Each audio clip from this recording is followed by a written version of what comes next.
আলেমকে যদি আপনি নেতা না মানে, কোনো জালেমকে আপনি নেতা মানেন, আপনি প্রকৃত মুসলমানই হতে পারবেন না। নামাজ রোজা হজ যাকাত তো দূরের কথা, এটা পরের কথা, পরের সাবজেক্ট। আল্লাহ রাব্বুল আলামিন বলেন, ইয়া আইয়ুহাল্লাযীনা আমানু, হে ঈমানদারগণ, তাকুল্লাহ, তোমরা আল্লাহকে ভয় করো, হাক্কা তুকাতিহি, যেমনি ভাবে সেই রবকে ভয় করা দরকার। ওয়ালা তামুতুন্না, তোমরা মরিও না। তোমরা কি, তাই একটু কথা বলেন, তোমরা মরিও না, আল্লাহ বলছেন মরিও না। ইল্লা ওয়া আনতুম মুসলিমুন, প্রকৃত মুসলমান না হয়ে তোমরা কবরে আসিও না। এটা হলো এই আয়াতের সরল অনুবাদ। আর সরল অনুবাদ দিয়ে আপনি এই আয়াতটা কেন আল্লাহ রাব্বুল আলামিন নাজিল করলেন, এটা আপনি পুরোপুরি বুঝতে পারবেন না। এই আয়াতটা যদি আপনি পুরোপুরি বুঝতে চান, আল্লাহ কোন প্রেক্ষাপটে কেন নাজিল করলো, তাহলে এই আয়াতের হিস্টোরিক্যাল ব্যাকগ্রাউন্ড অর্থাৎ শানে নুজুলের দিকে আপনাকে যেতে হবে, তাফসিরের দিকে যেতে হবে। তাহলেই বোঝা যাবে এই আয়াতটা আল্লাহ রাব্বুল আলামিন কেন দিল, আর এই আয়াতটা পরবর্তীতে মানব জাতিরা কোন কাজে অ্যাপ্লাই করবে, এই আয়াত থেকে শিক্ষা কি। কথা বলেন ঠিক কিনা? এখন আমরা সরাসরি তাফসিরের দিকে যাব। আল্লাহ রাব্বুল আলামিন বলছেন, ইয়া আইয়ুহাল্লাযিনা আমানু, হে ঈমানদারগণ। তার মানে আল্লাহ রাব্বুল আলামিন এই আয়াতের মধ্যে বলতে পারতেন যে ইয়া আইয়ুহান নাস, হে মানব সকল, মানব মণ্ডলী, হে মানুষেরা। কিন্তু আল্লাহ রাব্বুল আলামিন এখানে মানুষদেরকে ডাক দিলেন না, না দিয়ে একটি গোষ্ঠী, একটি জাতিকে আল্লাহ রাব্বুল আলামিন স্পেসিফিক ভাবে সুনির্দিষ্টভাবে ডাক দিলেন। সেই জাতিটা হলো মুসলমান, ঈমানদার। সেই জাতিটা কি বলেন তো? ঈমানদার। এবার আমার প্রশ্ন হলো, আমরা ঈমানদার নাকি বেঈমান? একটু কথা বলেন তো, আমরা কি ঈমানদার নাকি বেঈমান? ঈমানদার। আপনি আমি যদি সারাদিন বলি আমরা ঈমানদার, আমরা কখনোই ঈমানদার হতে পারবো না যতক্ষণ পর্যন্ত কোরআন এবং হাদিস অনুসারে আমরা ঈমানদার হতে পারবো না। কথা বলেন ঠিক কিনা? কিন্তু আমাদের সমাজে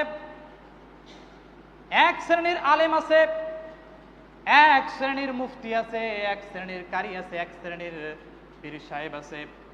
এরা আলোচনা করার সময়, ওয়াজ করার সময় ফতোয়া দিতেছে কালিমা পড়লে জান্নাত। কালিমা পড়লে কি? কালিমা পড়লে অবশ্যই জান্নাত, এটা ঠিক। আপনি এখন একটা হিন্দুকে যা বলবেন যে আপনি কালিমা পড়তে পারেন, ও ঠিক বলে দিবে লা ইলাহা ইল্লাল্লাহু মুহাম্মাদুর রাসূলুল্লাহ। তাহলে ওই কালিমা আপনি পড়ে যদি জান্নাত যেতে চান, তাহলে ওই কালিমা তো ওই হিন্দুও পড়লো, তাহলে সেও জান্নাতেও যাবে। তাহলে আমরা কেন মুসলমান হইলাম? ঠিক না? যুক্তির থেকে ঠিক আছে না?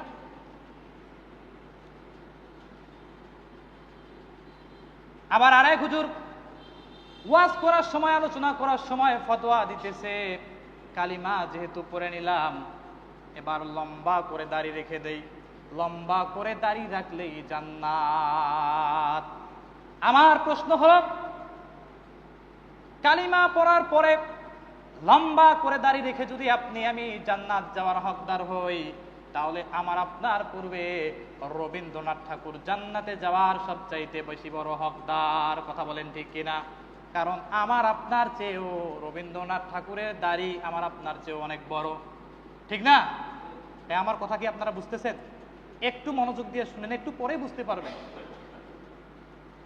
আবার আরেক হুজুর ফতোয়া দিতেছে কালিমা যেহেতু পড়ে নিলাম, লম্বা করে দাড়ি রেখে দিলাম, এবার 13 হাত মাথায় একটা পাগড়ি বাঁধি, পাগড়ি বাঁধলেই জান্নাত। আমার প্রশ্ন হলো, পাগড়ি বাঁধলেই যদি জান্নাত যাওয়ার হকদার হয়, তাহলে আমার আপনার পূর্বে ভারতের সাবেক প্রধানমন্ত্রী মনমোহন সিং জান্নাতে যাওয়ার সবচাইতে বেশি বড় হকদার। প্রশ্ন করতে পারেন হুজুর কেন? এর কারণ হলো, আমাদের দেশের হুজুরেরা, আমাদের দেশের ইমামেরা, আলেমেরা উজু করার সময়, গোসল করার সময়, ঘুমানোর সময় পাগড়ি খুলে রাখে। আর আমি মনমোহন সিংয়ের জীবনীতে দেখলাম উনি ঘুমাতে গেলেও পাগড়ি খোলে না। এই দৃষ্টিকোণ থেকে আপনি যদি চিন্তা করেন, বিবেচনা করেন, তাহলে জান্নাতে যাওয়ার হকদার উনি না? যদি এটাই হয়, লিমন ভাই, এখন আপনারা প্রশ্ন করতে পারেন, হুজুর একটু আগে আপনি কালিমার বিরোধিতা করলেন, তারপরে দাড়ির বিরোধিতা করলেন, এখন দেখতেছি আপনি পাগড়ির বিরোধিতা করলেন। না না, কখনোই না, আমি এগুলার বিরোধিতা নয়। কারণ আমরা এমন মুসলমান 90% মুসলমানের দেশে 85% মুসলমানই আমরা কালিমার অর্থ জানি না। মুখে আমরা কালিমা পড়ি এক, কার্যে পরিণত করাই আর এক, যার কারণে আমাদের কালিমা পড়ে আমরা প্রকৃত মুসলমান হতে এখনো পারি নাই। এজন্য কবি বলেছেন, কালিমা পড়লে হয় মুসলমান, কালিমা পড়লে হয় মুসলমান, কে বাতারে কয় ইমান যদি তাজা না থাকে মুসলমান কবু নাহি হয়। ইহুদি বৌদ্ধ খ্রিস্টান সবে কালিমা জানে, ইহুদি বৌদ্ধ খ্রিস্টান সবে কালিমা জানে, তথাপিও তারা নয় মুসলমান, কালিমার হাকিকত যদি না মানে। আজকে কেন নিচ্ছে বিদায়, আজকে কেন নিচ্ছে বিদায়, রাসূলের রক্ত মাখা দিন, কোরআন হাদিস ছেড়েছি মোরা, এই তো মোদের জিন। কথা বলেন ঠিক কিনা? কোরআন হাদিস থেকে দূরে সরে যাওয়ার কারণে আজকে গোটা বিশ্বে মুসলিম জাতি মার খায়। কথা বলেন ঠিক কিনা? আসুন, আমরা কালিমা পড়ছি, কালিমা পড়ার পরে আপনার বয়স 50 আপ হয়ে গেছে, 60 আপ হয়ে গেছে, এমনকি 90-95 বছর বয়স হয়ে গেছে, এখনো আপনি কালিমা মুখ দিয়ে পড়লেন কি আর কালিমার অর্থই আপনি জানেন না। আজকে আরেকবার আমরা জেনে নেই কালিমার অর্থ কি। কালিমা পড়ার মাধ্যমে মানুষ ইমানদার হয়, মুসলমান হয়, কিন্তু এই কালিমা আপনি মুখে পড়েন কি আর কার্যে কি পরিণত করান, এটা যদি আপনার প্র্যাকটিক্যাল লাইফে সিটিং আর ফিটিং না হয়, তাহলে ওই কালিমা দিয়ে যদি আপনি কিয়ামত পর্যন্ত তাসবিহ পড়তে থাকেন, লা ইলাহা ইল্লাল্লাহ, লা ইলাহা ইল্লাল্লাহ, লা ইলাহা ইল্লাল্লাহ, কিয়ামত চলে আসবে, আপনি প্রকৃত মুসলমান, প্রকৃত ঈমানদার হতে পারবেন না। তাহলে জানার দরকার আছে না নাই? বলেন একটু। অবশ্যই জানার দরকার আছে। কালিমার মধ্যে আমরা পড়লাম লা ইলাহা ইল্লাল্লাহ, আল্লাহ ছাড়া কোনো মালিক নাই, আল্লাহ ছাড়া কোনো খালিক নাই, আল্লাহ ছাড়া কোনো বিধানদাতা নাই, আল্লাহ ছাড়া কোনো আইনদাতা নাই। এটা কালিমার প্রথম অংশ বলার মাধ্যমে আপনি মুসলমান হয়েছেন। অর্থাৎ আপনি যদি লা ইলাহা ইল্লাল্লাহ পড়েন, পড়ার পরে যদি আল্লাহর আইন বাদ দিয়ে মানুষের তৈরি করা আইন যদি আপনি মেনে নেন, আর সারা জীবন যদি নামাজ, রোজা, হজ, যাকাত, দান সদকা করেন, এগুলোর 1 পয়সার মূল্য আল্লাহর কাছে নাই। কথা বলেন ঠিক কিনা? ঠিক না? আপনি আল্লাহকে বলেন আমার আইনদাতা আল্লাহ, বিধানদাতা আল্লাহ, মালিক, খালিক, রিজিক দাতা আল্লাহ, আবার মানতেছেন মানুষকে, তাহলে কি আপনি মুখের কথার সাথে আপনার কার্যের কি মিল আছে? বলেন।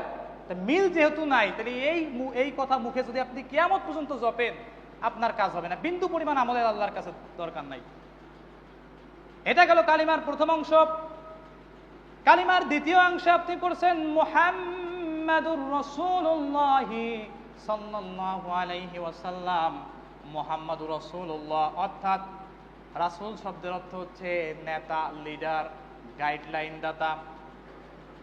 আপনার আমার প্র্যাকটিক্যাল লাইফে যেই কালিমা পড়ে আপনি স্বীকৃতি দিলেন যে রাসূল আমার নেতা, রাসূল আমার গাইডলাইন দাতা, রাসূল আমার অভিভাবক, সেই রাসূলকে মুহাম্মদ সাল্লাল্লাহু আলাইহি ওয়াসাল্লামকে যদি আপনি প্র্যাকটিক্যাল লাইফে নেতা হিসেবে মেনে নিতে না পারেন, তাহলে আপনি আমি এখনো প্রকৃত মুসলমান, প্রকৃত ঈমানদার হতে পারি নাই।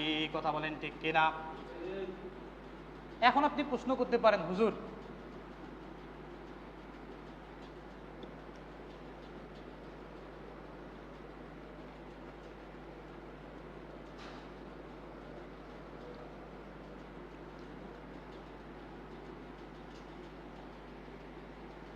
এখন আপনি প্রশ্ন করতে পারেন যে হুজুর আল্লাহর নবী, বিশ্ব নবী তো ইন্তেকাল করে এই দুনিয়া ছেড়ে চলে গেছে, ঠিক না? তাহলে আমরা কাকে নেতা মানবো? উনি তো বেঁচেই নেই। এই প্রশ্ন আছে না নাই? বলেন তো। রাসূলকে নেতা যদি আপনি না মানেন, তাহলে আপনার ঈমান এখনো আসে নাই, আপনার ঈমান হয় নাই, আপনি মুসলমান হন নাই। তাহলে প্রশ্ন থাকে না? আপনি তো প্রশ্ন আমাকে করতে পারেন যে হুজুর আপনি যে বললেন যে রাসূলকে নেতা না মানলে তো আমাদের ঈমানেই আসবে না, ঈমানেই আমরা আনতে পারবো না, তাহলে রাসূল তো মারা গেছে, আমরা কাকে নেতা হিসেবে মানবো? আল্লাহর নবী বলেন আল উলামা ওয়ারাসাতুল আম্বিয়া, এই পৃথিবীতে আমি থাকবো না চিরদিন, নবুয়তের দরজা আমার দ্বারাই ক্লোজ, সব বন্ধ হয়ে গেছে। আনা খাতামুল আম্বিয়া, আনা সাইয়্যিদুল আম্বিয়া, আমি শেষ নবী, আমি নবীদের সর্দার, নবীদের নেতা। শুধু মানুষের নেতা নয়, হযরত আদম আলাইহিস সালাম থেকে মুহাম্মদ সাল্লাল্লাহু আলাইহি ওয়াসাল্লাম পর্যন্ত যত নবী রাসূল এই পৃথিবীর জমিনে এসেছে, সমস্ত নবী রাসূলদের নেতা হলেন আমার আপনার নবী বিশ্ব নবী মুহাম্মাদুর রাসূলুল্লাহ। পড়েন সাল্লাল্লাহু আলাইহি ওয়াসাল্লাম। আল্লাহর নবী বলেন, আল উলামা ওয়ারাসাতুল আম্বিয়া, আমি চিরদিন থাকবো না, কিন্তু আমি আমার একদল উত্তরাধিকারী, উত্তরসূরি এই পৃথিবীর জমিনে রেখে যাচ্ছি, তারা হলো হকপন্থী আলেম ওয়ালামা। তাহলে আপনি আমি যদি আল্লাহ নবীকে নেতা হিসেবে মানতে চাই, অবশ্যই অবশ্যই আপনার আমার প্র্যাকটিক্যাল লাইফে নেতা হিসেবে কোনো একজন হক্কানি আলেম ওলামাকেই নেতা হিসেবে মানতে হবে। যদি কোনো আলেমকে আপনি নেতা বাদ দিয়ে কোনো জালেমকে যদি আপনি নেতা মানেন, তাহলে আপনার ঈমান এখনো হয় নাই, আপনার ঈমান এখনো পরিপূর্ণ হয় নাই, আপনি প্রকৃত মুসলমান এখনো হতে পারেন নাই। অনেক হুজুর ফতোয়া দেয়, কিসের নেতা? আছে না এরকম হুজুর, মুফতি এরকম আছে না নাই? বলে যে নেতা বলতে কিছু নেই। আরে আল্লাহর নবীকে আল্লাহ রাব্বুল আলামিন পৃথিবীর নেতা হিসেবে, শুধু পৃথিবী না পুরো জগৎবাসীর নেতা হিসেবে প্রেরণ করলেন, আর আপনি কেমনে বলেন যে নেতা নাই? কোনো আলেমকে যদি আপনি নেতা না মানে, কোনো জালেমকে আপনি নেতা মানেন, আপনি প্রকৃত মুসলমানই হতে পারবেন না। নামাজ রোজা হজ যাকাত তো দূরের কথা, এটা পরের কথা, এটা পরের সাবজেক্ট। আপনার ঈমান যদি আপনার প্রকৃত পরিপূর্ণ না হয়, আপনি এগুলো দিয়ে কি করবেন? বুঝা গেল তো? অতএব যারা ইতিপূর্বে আলেম ওলামার বিরুদ্ধে লেগেছেন, আলেম ওলামাকে বাদ দিয়ে কোনো জালেমকে নেতা হিসেবে মেনেছেন, আজকের এই আলোচনা থেকে আপনাদের সিদ্ধান্ত নিতে হবে, ইতিপূর্বের সমস্ত নেতাকে আপনারা তালাক দিয়ে আল্লাহ এবং তার রাসূলের হক পথে যারা চলে, কোরআনের পথে যারা চলে, এদেরকেই আলেম ওলামাদেরকে নেতা হিসেবে আপনাকে মানতে হবে। ইনশাআল্লাহ পারবো তো? আল্লাহ আমাদের সবাইকে কবুল করুক, পড়ে আমিন।